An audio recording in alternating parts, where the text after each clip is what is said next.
Hello and welcome to the Garden of the Black Roses. This is fanfiction. So, Natural Reality. Arc 1, Chapter 4. Yugi watched as Yugioh and Malik paced his hospital room. They were afraid of the possibilities that there was another Yami, or even a monster so secretive that they couldn't be found by their Yamis. The abilities of this thing was amazing, considering it took out both Yami and Yugi in the space of a single night. "It's not like it killed me," Yugi said for the 5th time through the hikari link. "Once I'm healed, we can try and find it hikari style. Provided it doesn't try to attack you both here," Malik stressed, running a hand through his platinum hair. "Both you and Yami can't protect yourselves in this state." "I have a knight," Yugi said, before almost recoiling at the glare Yugioh gave him. "I know. One isn't enough." Yugi sighed and flopped back onto his bed. He smiled, thinking about when he first realized Yugioh and Malik were also hikari. Flashback. Yugi felt the stone ground when he landed hard. His perception of the people in the room was altered. Looking up, he felt the familiar light presence that he sensed from Hokrakati. Yugioh and Malik were bent down, offering him a hand up. Thanks," he said, a little confused. "We are hikari as well." Ryo's voice sounded in his head, much like Yami's through their mind link. "Malik looks after Egypt with Marek, and I look after England with Bakura." "We have a lot of catching up to do," Malik added, smiling at the increasing confusion on Yugi's face. "Hikaris can talk to each other via a link of light, just like how Yamis can, via shadows." Then is the bond between Yami and I still exist?" Yugi asked, a little worried. "It remains in place," Yugioh assured him. "We'll teach you what we know. But you are also different from us. You're a reincarnation of a previous hikari. There may be things that only you can do." "Heba," Yugi said, then lifted his head when Malik gasped. "What is it?" "Heba?" Malik blinked and then looked at his sister. "Isis, in the scriptures, there was a Heba mentioned, wasn't there?" "Heba?" Isis looked confused as to where the question had come from. "Heba was the pharaoh's lover. They were always together, but nothing was written down other than that." She looked at Yugi carefully before smiling, understanding where the question came from. "I think there's something you need to see." End of flashback. Yugi. Malik's face was close enough to kiss Yugi if he cared to try. "We have a serious situation here. You can't zone out like that on us." "Heba," Yugi said softly, causing the Egyptian to jump at the name.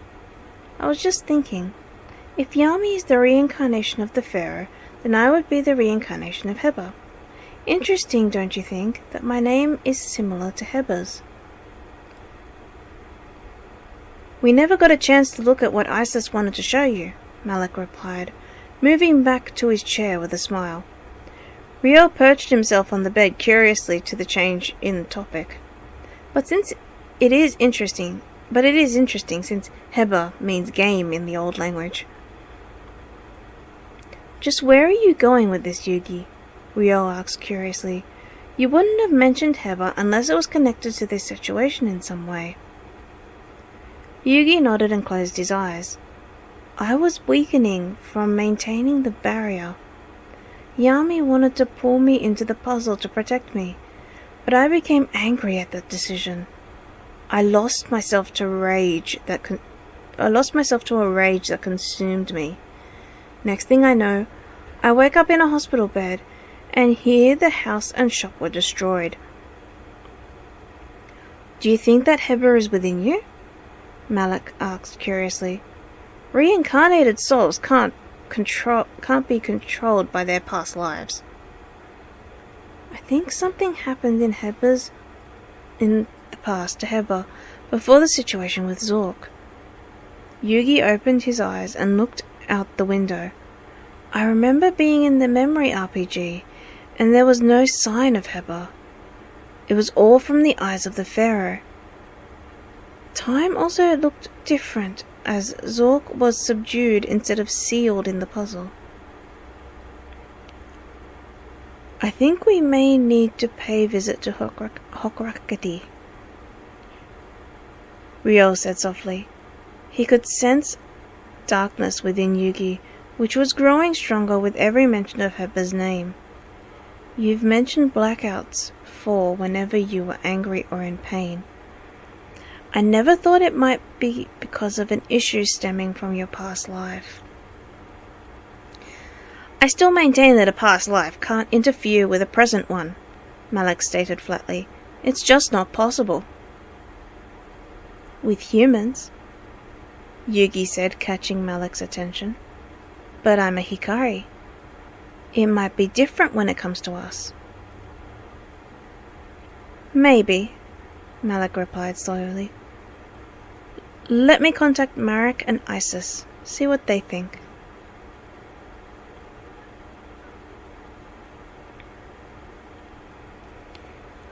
Yami sat on the bed watching Yugi sleep. He could feel something was wrong with his little one ever since Ryo and Malik visited. Part of him wondered if the close proximity to other hikaris had triggered something that the shadow curse had left behind. That night was a blur to Yami.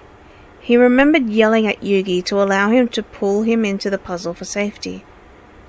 Then Yugi's eyes changed from the usual light purple to a deep, rich purple before the explosion happened. He couldn't understand what that was. "Aibo." He brushed the golden bangs away from Yugi's eyes. "Are you awake?" Once again he was greeted by the rich purple eyes as they fluttered open. "You don't know when to leave well enough alone, do you?"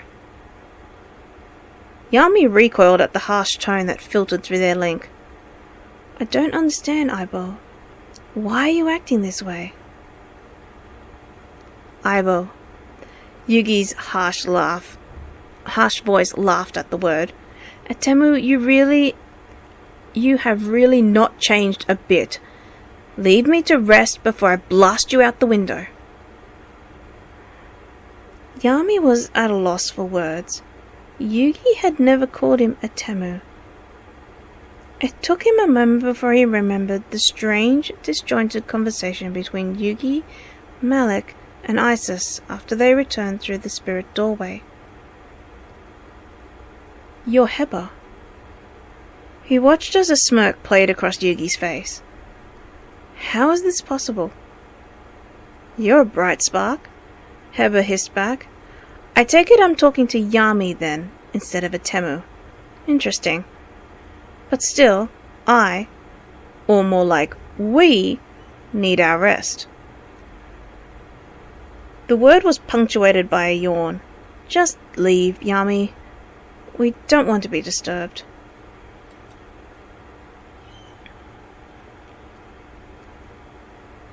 Chapter 5.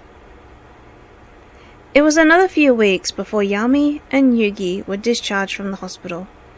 Seto discovered that his rival's home was destroyed and in a rare moment of kindness repaired it to the way it looked before, with extra rooms underground to make the whole place less cramped. Yami was frustrated with the whole situation. He had not had a chance to talk to Yugi about his conversation with Heba, and the moment they returned home, Ryo and Malik took him to see Hokurakati, leaving him with Marek and Bakura. "Did you say Heba?" Bakura asked, snapping Yami out of his thoughts. The three Yamis had been drinking when Yami murmured the name unexpectedly. "I did." Yami asked, confused. One look to Marek confirmed that he had.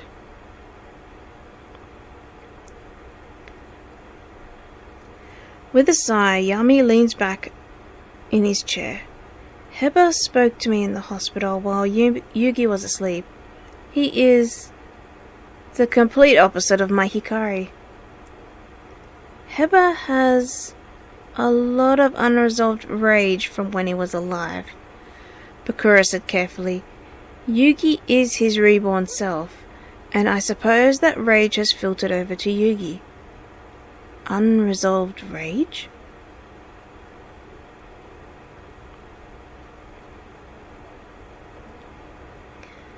You have a darkness blocking your voice, Hokrakari said softly after assessing Yugi.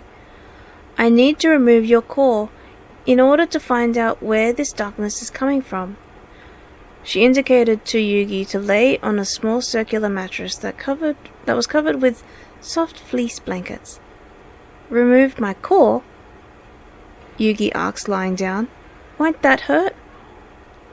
Not to you. She looked up at Malik and Ryo.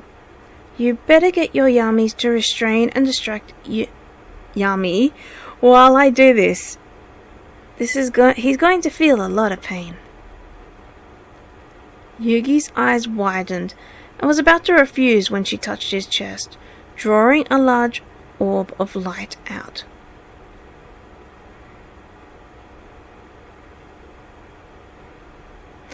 Kura! Bakura fell off his seat as Ryo's voice burst through his mind. A similar thump told him Marek had heard Malik as well. Yami looked at the two confused. Keep Yami busy. Why? Because Hokrakari-sama is going to take Yugi's core and it's going to hurt him. Yami clutched at his chest, his eyes widening in shock. He can't come to Hokrakari's domain without her permission.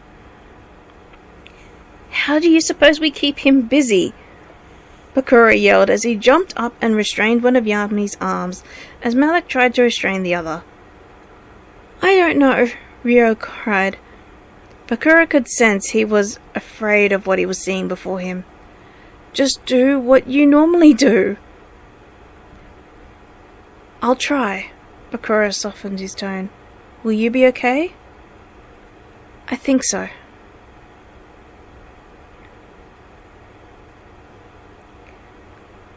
This is strange. Hokrakari mused as she probed Yugi's core. There's no darkness in here. But he isn't completely here as well. It seems that part of his core is missing. Ryo watched as Hokrakari returned to the bed where Yugi's body lay motionless. His eyes vacant, staring up at the ceiling, as she probed his body with her power. Clucking her tongue disapprovingly, she waved a hand over Yugi's eyes. Heba, Hokrakari said softly, waiting until the light vacant eyes darkened to rich purple. You should have merged with Yugi's reincarnated soul. Why are you still separate? I was tainting him, Heba replied, sitting up. My rage was turning him dark. I had to separate from him to protect his light as a hikari. He paused, then looked at the orb of light, which pulsed in an irritated manner. He's angry, but not at me. He glanced at Ryo and Malik, who immediately blushed.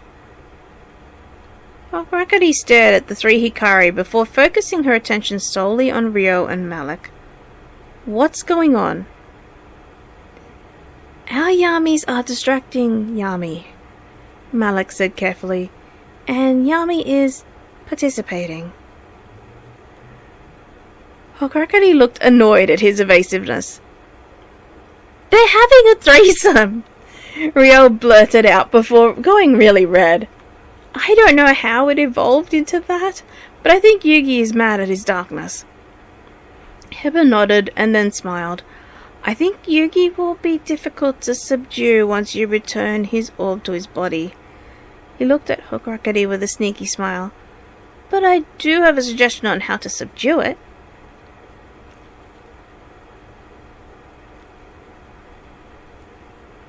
Yami laid panting, his limbs entangled with Bakura and Marek's. He knew that Yugi would be angry at his tryst with the other Yamis, but he had lost himself to the lust of the other two. The tearing pain in his chest had died down, and the lust covered up the residual pain nicely. Rolling over, he got up and pulled on some clothes. He turned to find the other two following suit. They were glad they had chosen that moment to get dressed, as they suddenly found themselves sitting with their legs folded under them, their hands behind their back, and held in place with golden chains. Yami could see Yuki's body lying on the mattress in front of them, and beyond that, the other two hikari, and an orb of light that pulsed angrily. Hokrakari smiled at them in welcome.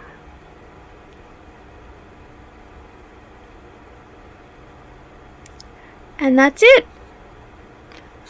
Yeah, this story is unfinished, so I don't know when I will have more chapters for it, but if you do enjoy it, please let me know, because then I will know which stories to focus on. But yeah, I will see you in the next one. I really should start asking people to like and subscribe, because I would love it if you liked and subscribed. And as always, remember, let your imagination grow wild. Bye for now.